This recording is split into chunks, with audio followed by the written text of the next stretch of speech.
Hi, this is Dan Heisman, and we're going to give another video on improving your chess game. Today we're going to talk about what you want to do with pawns when you're way ahead in material. Okay, we have a couple prior videos that kind of lead up to this one. One's called How Not to Play When You're Way Ahead. Another one's called When You're Way Ahead, It's a Different Game. In those, we talk about the 6 things you want to do when you're way ahead in material. When I say way ahead in material, I don't mean the computer says you're up 5 pawns, but you're really not up anything, but he sees a combination that's 20 moves deep, and at the end of the 20 moves, he evaluates that you're up 5 pawns. We're talking about positions where you've already won something and your opponent has not much compensation. And for the definition of way ahead, we could roughly use up the exchange, meaning if you win a rook for a piece, a rook for a knight or a bishop, or even have more than that, the equivalent of that's about a little less than 2 pawns. If you're equivalent of 2 pawns or more, if you're ahead a knight for a pawn, for instance, then you're way ahead. And you want to do those 6 things. The number one thing that you want to do is what I call think defense first. And we've talked about that in the other videos. I just want to say again that think defense first has very, very little to do with played defensively, which I always get misquoted as. Playing defensively has to do with how you play. It's the actual moves that you make. And it's saying that you're playing in a kind of a passive way and kind of a defensive way. But think defense first has nothing to do with what you're playing. It has to do with how you're thinking. It's not play defense first. It's think defense first. And it doesn't mean you're going to do anything defensively. Defensively and defense are only related. Think defense first is an ordering idea. It means that when you're thinking, you should order your thoughts about the defensive ideas first and then think about the offensive ideas. It doesn't mean you shouldn't play offensive ideas. It means you want to think defense first, not play defensively. Completely different things. All right. So when I ask people who don't know these 6 and I say, what are the things you want to do when you're way ahead? The most common answer I get is trade. When you're way ahead, trade. And then I say, well, should you just trade anything? And then we start talking about the fact that you want to make fair trades. You don't want to trade a queen for a pawn. What you want to do is, trade off knights, trade off queens, get less things on the board. I tell people, for instance, suppose you're in a war and you have 100 people on an island and they only have 90. And then the mothers come out and say, hey guys, we want 50 on each side to come home for lunch. And after 50 on each side leave, you now have 50 against 40. Well, if you have 100 against 90, I think that's like 11.1% advantage. But if you have 50 against 40 when 50 people go home on either side, now your advantage is 25%. So it's a much bigger advantage to have 50 against 40 than it is 100 against 90. Same thing happens in a chess game. If you're up a knight and you trade queens, your percentage ahead that is much greater. Now there is one caveat to that, and that is in chess you always need enough to have mating material. So for instance, if you have a bunch of things on the board and you could trade everything down and be left with just a knight against a king, you can't mate with a king and a knight against a king. So you can go too far when you have very little things left on the board, and we'll talk a little bit about that later in this video. Okay, so when people say when you're ahead trade, I also tell them, well, that's true with pieces, but what about pawns? And when they say when you're ahead trade, I guess they assume that you should trade everything, which include pawns. So then I say, well, not really. And they say, well, maybe we should say when you're ahead, trade pieces, not pawns. That's also incorrect because there's some positions where you absolutely positively must trade pawns, and there's other positions where you absolutely positively must not. If you say when you're ahead pieces, trade pawns, when you're ahead material, trade pieces, not pawns, it makes it sound like you shouldn't trade pawns. So the way I tell people to say it, which is much more accurate, is when you're way ahead in material, you want to make fair trades of pieces, but not necessarily pawns. Okay? So that means sometimes you want to trade them, sometimes you don't. It really means that pawns are not included in the principle at all. So you want to say when you're way ahead in material, make fair trades of pieces. With regard to pawns, well, it doesn't say anything about that at all. So the rest of this video is all going to be about what about the pawns? And we're going to start with a couple examples that are on the extreme, which is when you absolutely positively must trade pawns and when you absolutely positively must not trade pawns. Okay, so let's take this position. This is white to play, and white's trying to win the game. Okay, well, clearly, what's the worst thing that white could do here? Well, the worst thing white could do is avoid the trade of pawns. If he says, I don't want to trade pawns, if I leave the pawn there, you're going to trade pawns, and he pushes the pawn up, white has now locked the entire board, and even though he's up a rook, he doesn't have any way to get in and win the game. So the right idea is to try to get in, and it's going to be hard to get in with the king, but you can get in with the rook with a little help. Pawn takes pawn, and now, of course, black should recapture, otherwise white's threatening to just play rook takes pawn and come down. And now white plays rook h6 and black plays king g7 to guard the pawn. All right, white to play. What should white do here? If you're not sure, you can pause the video. Well, it's not really that hard. All white has to do is realize black is in zugzwang. As long as his king is on g7, he's stopping rook takes g6 or any rook penetration. But if white just waits a move and he moves his king up to g3, then black has to move away and he's in trouble. Obviously, if he goes to the back rank, white will play rook takes g6 and then win. But if he plays rook f7, then rook h7 check, king e8, and now we can play rook to g6 or rook to c7, sorry, rook to g7, rook to c7, rook to a7, where all those moves are winning easily.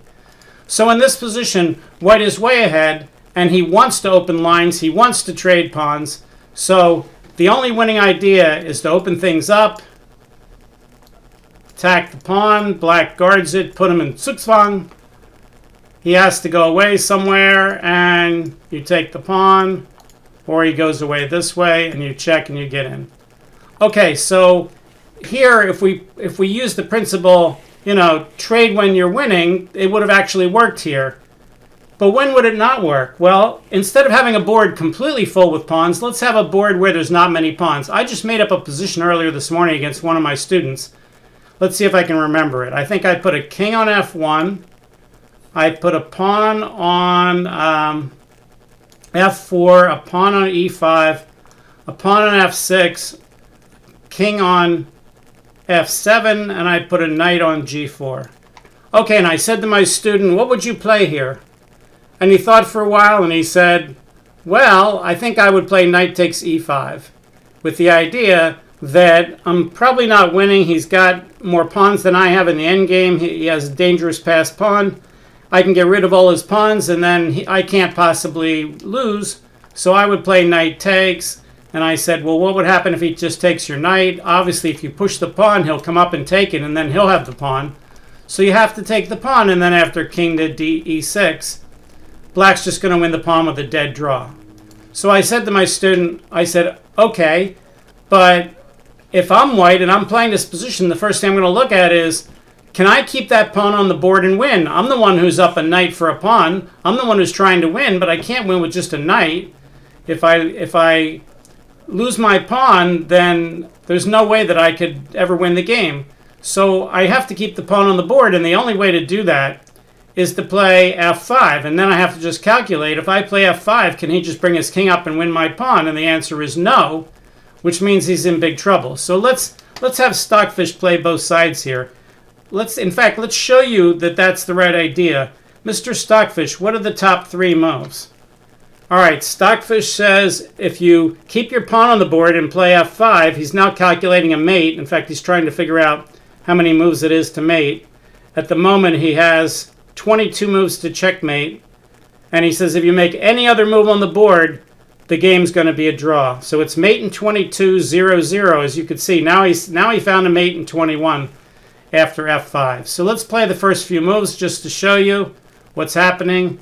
f5, king e7, king to e2, king to f7, king to d3. He can't run away from this pawn because you just take it. So he's kind of stuck. King g7, king c4, king f7, king d5, king e7. And now he suggests the fastest way to mate is to switch your knight around to this square. Knight f2, king d7, knight e4, king e7, and now king c6. And here's that zugzwang again. Black would love to just leave his king there and try to get a draw, but unfortunately he's required to move, which means any move he makes his position worse, which is a zugzwang. So he has to move away. They suggest king e8, just giving up the pawn right away. Let's look at the line where he plays king f7 and tries to hold it. White says, all right, you're in Zugzwang again. Now it says the easiest best way to avoid mate is to give up the pawn right away again. Let's say he tries to hold it like a human would. King g7. Now you play king e6, and now he's in complete Zugzwang, and he's going to lose both his pawns. You're going to get a queen and mate him in 10 moves. And that would go something like, let's say, king h6, king f6, king h5. And now they said you don't even have to take the pawn. You're just going to get a queen, king e6, king g4, f6, king f4. Engine says just hold on to the knight. You're going to get a queen. King e3, f7. You're going to get the idea here. King f4, f8 queen. King g4. King takes e5. Not to win the pawn, but just bring the king closer for a mate. King h3. We'll play a non-check here. Queen f2. King g4. Queen g3 check. King h5. Queen g5 checkmate. All right, so when you get to positions like this, you want to think to yourself, is there any way I can keep my pawn on the board? So here, if you say, oh, look, I've got his pawn attacked twice and it's only guarded once, all right, well, you're winning a pawn, but you're giving up your most valuable asset, which is your last pawn. And if you give up your last pawn, you better have at least a rook or a bishop and a knight, which are minimum mating material to win the game, and you don't. So if you say, oh, look, I can get rid of his pawns and I can win a pawn here with knight takes, well, you can move the pieces all around the board any way you want, but even if black's trying to help you here, he can't checkmate himself. He can checkmate himself with a king and two knights against a king, but if he tries not to get checkmated, he can't. So a king and two knights against a king is a draw, even though there are mating positions, because black would have to help you to mate with king and two knights against a king. But with one knight, no chance. Okay, so here you can win a pawn, and not only would you win a pawn, but you could say to your coach, hey, coach, you told me when you're winning, trade, so I got to this position, and you told me winning, trade. I'm winning, I'm up a knight for a pawn, so I traded. Not only did I trade, I won a pawn. I did exactly what you said, coach, and I won the pawn. Well, if your coach tells you when you're winning, trade, then you know that he's misleading you a little bit. It's much better to understand what's going on. So again, to repeat over and over again, the right way of saying that, when you're way ahead, you want to make fair trades of pieces, not necessarily pawns. Okay, not necessarily pawns. So here, we really don't want to trade these pawns at all. We want to push the pawn up the board. Let's look at a position where we might or might not want to trade. So let's clear out the board. Let's look at an unfair trade. Let's say black has a knight, and he has a king, and you have a rook, and you have a king, and you have a pawn. Okay, so when you're winning, make fair trades of pieces, not necessarily pawns. Well, I don't see any fair trades that I can make. I can make an unfair trade. I could trade my rook for his knight, and that's not a fair trade, but I'm not so much interested in what's left on the board. I'm sorry, what I'm trading off the board. I'm more interested in what's left. So suppose I attack the knight, rook e5, and pin it, and he plays king to e6. The question is, if I take off that knight and he takes back, can I just get a queen? And the answer is, well, yes, I can. So here, I don't mind making an unfair trade of pieces, because in this case, I'm winning. What's left on the board is easy. So rook takes, king takes, pawn here, and white will get a queen and win. How can we change that so we wouldn't do that? Oh, that's simple. Put the pawn back one. Now you can play rook f5, but if he plays king e6, rook takes e5, king takes e5, a5, and now here's the square, and it's black's move. You always do the rule of the square when it's the king's move, not when it's the pawn's move. Well, the pawn has just moved. That after the pawn moves, that's when you draw the square, the rule of the square, and there it is. There's the square. The king can go inside the square, and there's nothing stopping him from going over and getting the pawn. So therefore, that does not win. So in this position, that unfair trade would be a really bad idea. Let's do some more stuff with pawns. Let's just make up a couple positions just to show you. We'll clear out the board. All right, so let's say we have a pawn here, and he has a pawn here, and let's say white has a bishop here, and the king is here, and the white king's here.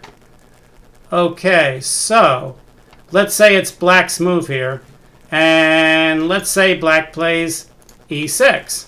Well, again, if you look at this, you could say, well, look, I can win a pawn for nothing, and why shouldn't I do that? Well, the answer is you have to look one move ahead. If you quickly say his pawn's not guarded, I'll just take it, then when you take it and he goes here, the pawn's on a white square, the bishop's a dark squared bishop, he can't guard it, and he's going to take that pawn, and just like a king and a knight can't mate a king and a bishop can't either. So taking that pawn would be a monster mistake for white. So this again is an example of don't trade. You need that pawn to win, so you play here. Now if you were black, how would you try to draw this game? Well, you probably can't, but if you were coming up with a plan on how to draw, what you need to do is push this pawn here so the bishop's not guarding the rook, and then if you can push the pawn there safely, you can bring the king over and get the pawn. So black's plan here would be to play king here, king d7, king d6, then push the pawn to e5, and then play, and when the bishop's blocked out, play king here. For instance, let's say white's not paying attention. King g2, king d7, sorry, f6, king d7, king g2, king e5, king f3, e5. And now all of a sudden white's got some problems. What could white do? Well, what he could do is check the king and then guard the pawn from behind. So he's still winning. Is that the only winning move? Mr. Stockfish says no. Oh, he says you can attack the pawn and then take it with the bishop anyway. All right, so you're still winning, so that doesn't work. We would have to put the king further away. So let's start with the king even further away. Let's put the king all the way on a1. All right, so e6, sorry, black's move, e6, f5, king here. Okay, so if white just absentmindedly brings the king up, king here, king here, king here, pawn here, and now you have to check him and guard the pawn. Is that the only move? Let's try it. Stockfish says, well, no, you could just take the pawn check and he can't take and get behind. So there's actually going to be lots of ways to win. I'm trying to come up with a way that you could be not paying attention and not win, but it's actually almost hard to do that. So for instance, king here, you can still take the pawn. In fact, taking the pawn, I've been burned already here, but is that the only winning move here now? Mr. Stockfish, what's the top two moves? Yep, only winning move now is bishop takes e5. So if you're saying, oh, I don't want to take that pawn, it's an unfair trade, I lose my bishop, it's the only way to keep your pawn on the board, and it wins the game. If you think bishop takes e5 is unsafe, then you're making a quiescence error. So if you absent-mindedly play like king to e4, then you lose the pawn and dead draw. So how could you prevent that? Well, one way to do it, after f6, king here, is you could put the bishop here. Now clearly he can't come around and attack your bishop, because once he goes to the 5th rank, the pawn's on the 6th rank and could go to the 7th, and you could just give him the bishop and get a queen and you could win. But let's say he just tries to play defense here. Well, this is hopeless. Again, our buddy Zugzwang is going to help us.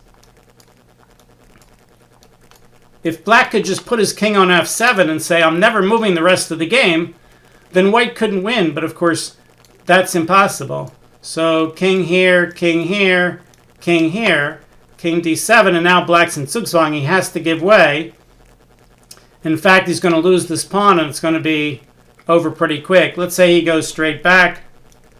King here, pawn checks, king here, and now you don't quickly play king there with a stalemate. You don't move the bishop back here with a stalemate. What you want to do is stop the stalemate by moving the bishop anywhere off the diagonal. If you want to check him, you can, but it's not necessary. You could just put your bishop on b8, and then he's in Zugzwang. He has to play king g7, king e7. On the next move, you get a queen and you win. So in this position, black says, please, please follow that rule when you're ahead, trade.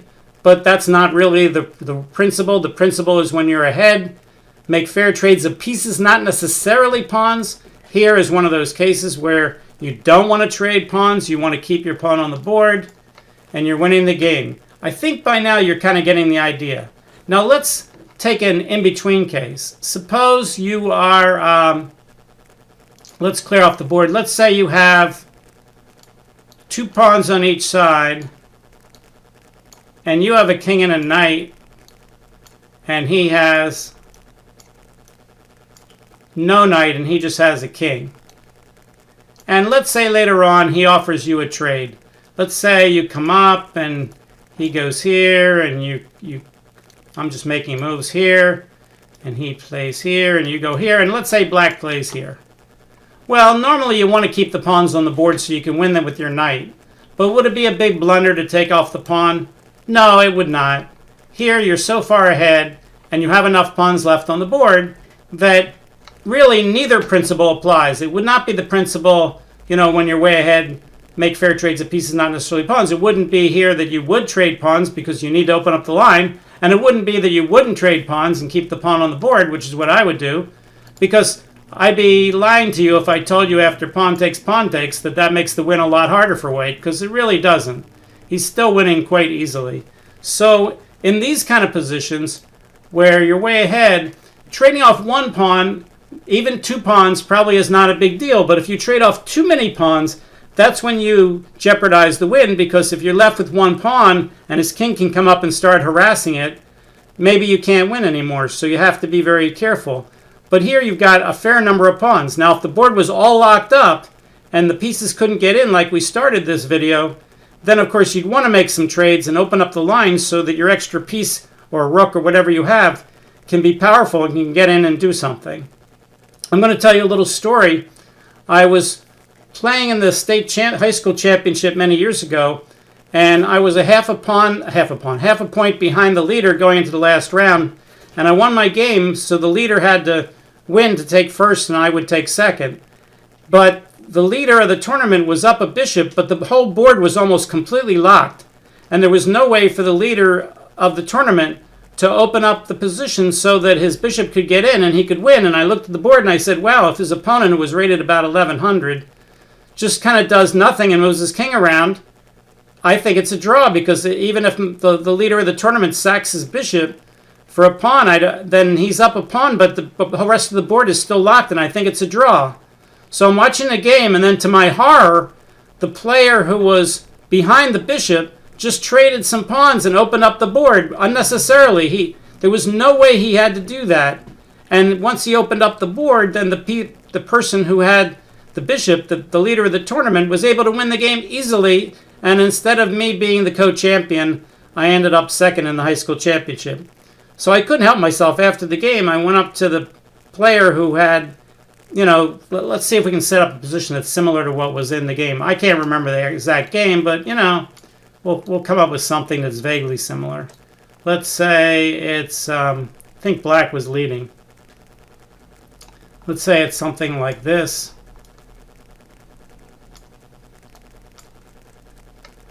Probably this isn't right. I'm sure it's not. But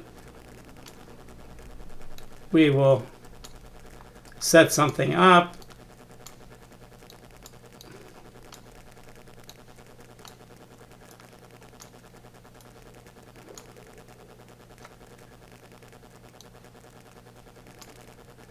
This wasn't the position, but, and here, white should try to lock the board here. Like maybe white can play if h4, and then black comes up. Maybe he can play h5, and if the bishop sacks itself for one of these pawns, let's say bishop here, here, pawn here. There's that square again. Can we get inside the square?